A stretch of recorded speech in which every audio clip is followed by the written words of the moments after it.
Good evening, and thank you all for attending this event tonight. I would like to thank all of the Fishhook staff, past and present, for their diligence and hard work. I know the editing alone for this project had to be a nightmare, much less tracking down people like me who are at best horrible at remembering to check their email. I wanted to apologize for not being here in person or even being able to Skype in, but the internet in Alaska can be a little finicky, and the last thing I wanted to add to the inevitable panic of an event like this is the possibility of another hiccup.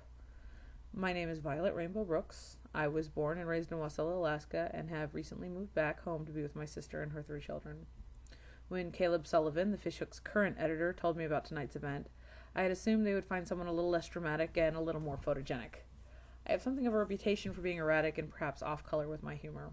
I like to laugh, and I like to make people laugh. Unfortunately, that can get me in trouble. Ultimately, I'm grateful Caleb allowed me to speak to you. This opportunity will be excellent, and I'm excited to show you my work.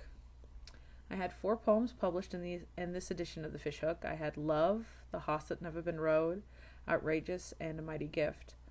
All 4 were taken from little snapshots of my life, moments that happened and stuck with me and I thought I should share. Marcus Wicker often says that we should never assume the voice in the poem is the author. With me, I give you full permission. My poetry shows my life, and that's what I like best about it.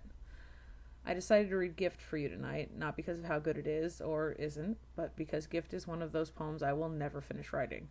Gift is a difficult poem to talk about, no one likes it, and no one has picked up this poem and liked it for anything other than its shock value, and that kind of bothers me.